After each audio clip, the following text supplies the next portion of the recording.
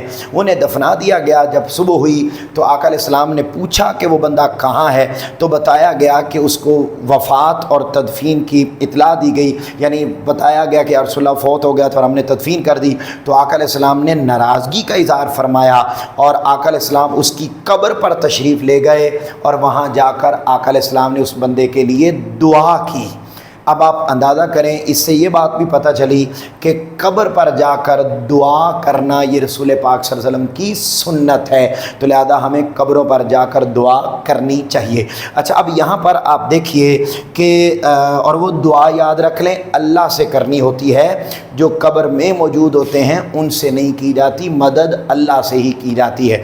اب یہاں پر آپ دیکھیے کہ وہ مسجد کا خادم تھا، آقا علیہ السلام کی مسجد میں خادم تھا، تو اس کے ساتھ ایک اچھا ریلیشن تھا، اس ریلیشن کی وجہ سے آقا علیہ السلام اس کی قبر پر گئے۔ تو یہ آپ اندازہ کیجئے کہ آقا علیہ السلام کا وے آف لیونگ کیسا تھا کہ ہر طبقے کے لوگوں کے ساتھ اچھا ریلیشن، اچھا تعلق، یہ آقا علیہ السلام کی تعلیمات میں سے ہے۔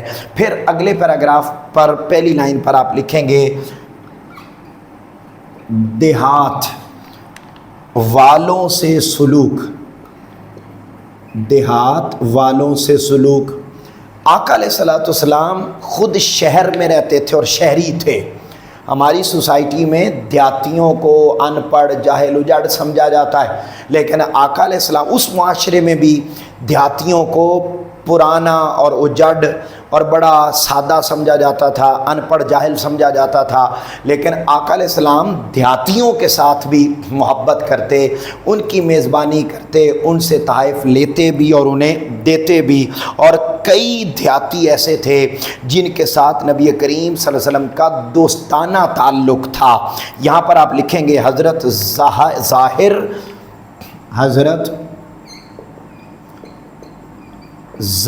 سے تعلق، یہ پورا نام حضور کے صحابی کا لکھا ہوا ہے، حضرت ظاہر بن حرام۔ اچھا، اب حضرت ظاہر بن حرام یہ دیہات سے تعلق رکھنے والے تھے۔ وہ جب اپنے گاؤں سے آتے تو آقا علیہ السلام کے لیے تحفہ لے کر آتے اور آقا علیہ السلام کے پاس رہتے 2-4 دن۔ جب واپس جانے لگتے تو آقا علیہ السلام بھی اسے تحفے دے کر بھیجتے اور آقا علیہ السلام فرمایا کرتے تھے یہ ہمارا دیہاتی دوست ہے اور میں اس کا شہری دوست ہوں۔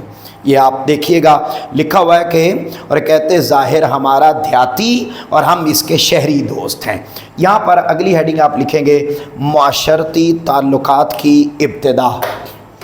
اگلے سنٹینس پر جہاں یہ واقعہ ختم ہو رہا ہے، معاشرتی تعلقات کی ابتدا۔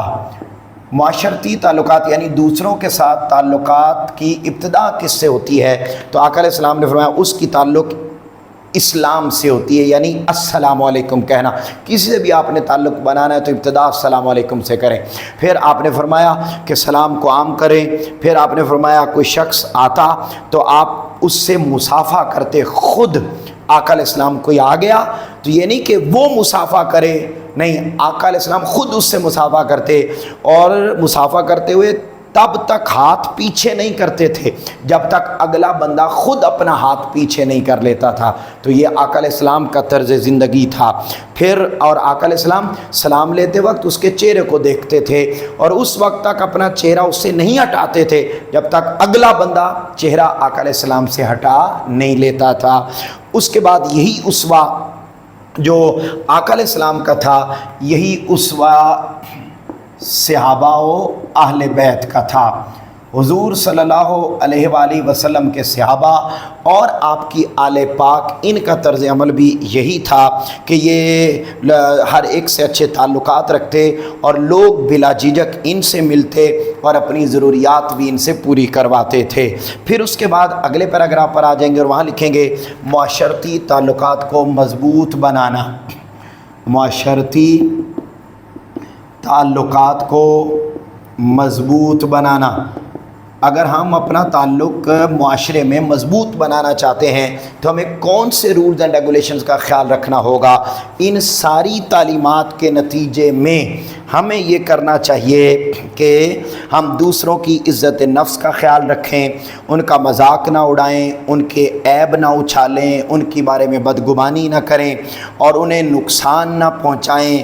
اور اس کے علاوہ رسول پاک صلی اللہ علیہ وسلم نے بتایا کہ اگر تم معاشرے میں اپنے تعلقات اچھا بنانا چاہتے ہو تو جھوٹ سے بچو، حسد سے بچو، بہتان سے بچو، تکبر و غرور سے بچو، دھوکہ دہی سے بچو۔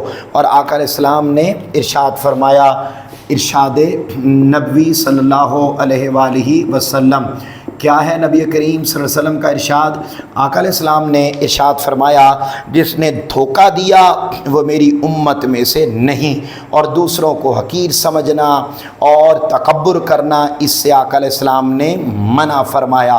اور اگلی حدیث پاک رسول پاک صلی اللہ علیہ وسلم نے فرمایا، وہ بندہ جو تعلق کو توڑتا ہے وہ جنت سے محرومی کا شکار ہو جاتا ہے، یعنی اسے کبھی بھی جنت میں داخل نہیں کیا جائے گا۔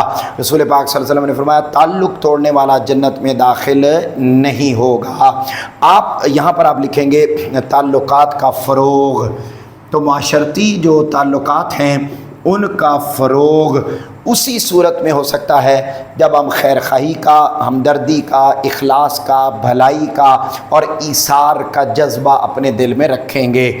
اس کے بعد اگلے پیراگراف پر آ جائیں گے اور وہاں آپ لکھیں گے سوشل میڈیا اور اسلامی اخلاقیات۔ سوشل میڈیا اور اسلامی اخلاقیات، اچھا یہ بڑا اہم پوائنٹ ہے، اس کو سمجھنے کی ضرورت ہے۔ پہلے ہمارے تعلقات فزیکلی ایک دوسرے کے ساتھ ہوتے تھے، اب ہم فزیکلی نہیں ملتے بلکہ اب ہمارے جو سوشل ریلیشنز ہیں وہ ڈیجیٹل ہو گئے ہیں، یعنی ہم فیس بک، سوشل میڈیا اکاؤنٹس، ان کے ذریعے ہم دوسروں سے تعلقات بناتے ہیں۔ تو جیسے ان سب اصولوں کا خیال ہم فزیکل لائف میں رکھتے ہیں، ایسے ہی ہم ڈیجیٹل لائف میں رکھنے چاہیے۔ اور ڈیجیٹلی ہمیں کیا کرنا چاہیے وہ ساری تعلیمات اس پیراگراف میں بتائی گئی ہیں کہ ہمیں کسی کی عزت پر سوشلی حملہ نہیں کرنا چاہیے، کسی کے راز کو افشا نہیں کرنا چاہیے، کسی کی پرسنل لائف کا مواد شیئر نہیں کرنا چاہیے،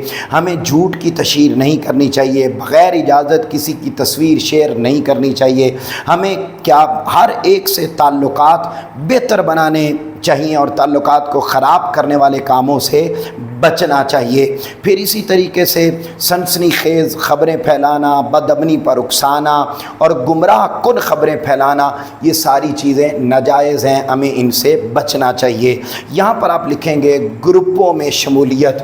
اسی طریقے سے جب ہم فیس بک پر ہوتے ہیں، انسٹا پر ہوتے ہیں، ٹک ٹاک پر ہوتے ہیں اور واٹس ایپ پر ہوتے ہیں، تو یہ سارے سوشل میڈیا اکاؤنٹس ہیں، ان کے اوپر مختلف گروپس بنے ہوئے ہوتے ہیں، تو ہمیں انہی گروپوں کا حصہ بننا چاہیے جن میں پازیٹیو ایکٹیویٹیز ہوتی ہوں، نیگیٹو ایکٹیویٹیز جہاں پر ہو رہی ہوں ان سے ہمیں بچنا چاہیے تاکہ وقت بھی ضائع نہ ہو، ہم فکری طور پر بھی انحراف اور انارکی کے حالات میں داخل نہ ہوں اور ہم ایک بامقصد اچھی زندگی کو بسر کر سکیں۔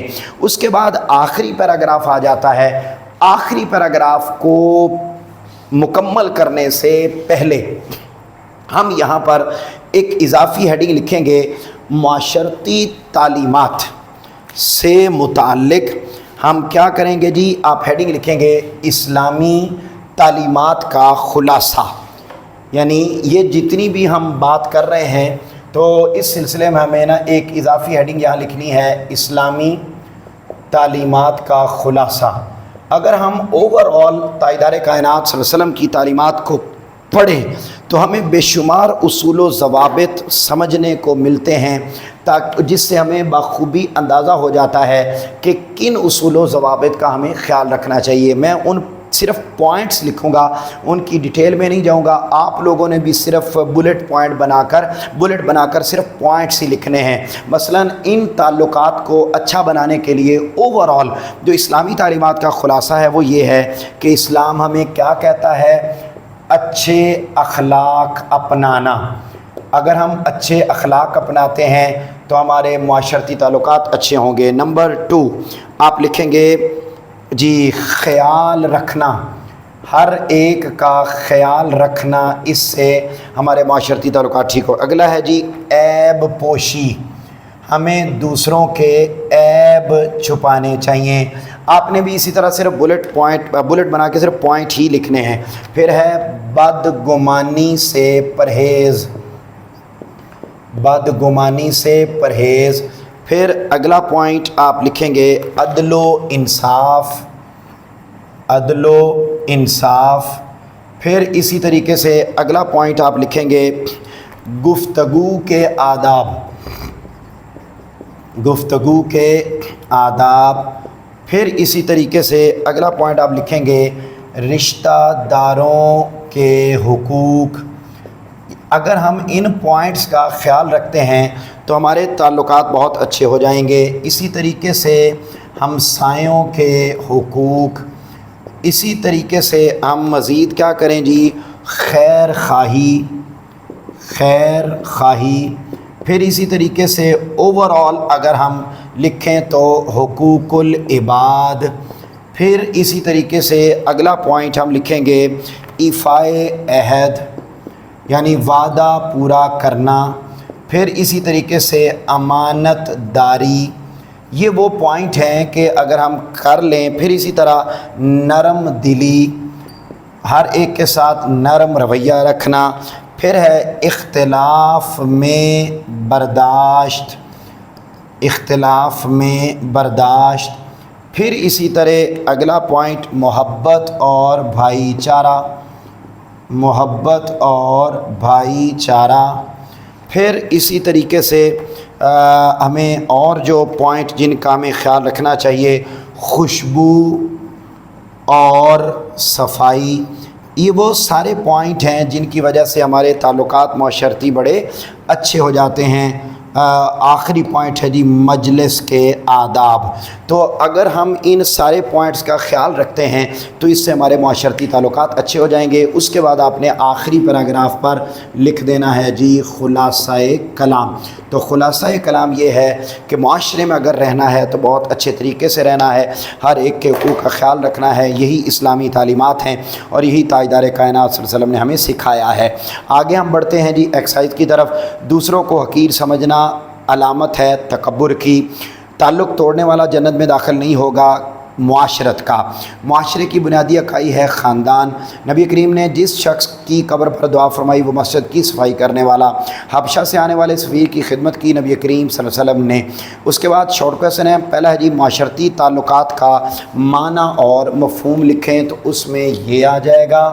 اس کے بعد دوسرا ہے معاشرتی تعلقات کے بارے میں سیرت طیبہ سے ایک مثال بیان کریں، تو وہ آپ مطلب جو ہے وہ بے شمار آپ لکھ سکتے ہیں۔ یہ جو اسوہ حسنہ ہے آپ یہی والا ہی لکھ لیجئے۔ اس کے بعد تیسرا ہے نبی کریم صلی اللہ علیہ وسلم غیر مسلموں کے ساتھ کس طرح کے معاشرتی تعلقات رکھتے تھے، تو بڑا سادہ سا پوائنٹ اس میں بھی آپ لکھ سکتے ہیں، اور وہ آپ لکھ لیجئے یہ یہودی لڑکے کا واقعہ یا آپ تحائف کا تبادلہ، ٹھیک ہے جی، آپ یہ لکھ لیں اور یا یہودی لڑکے کا واقعہ لکھ لیں۔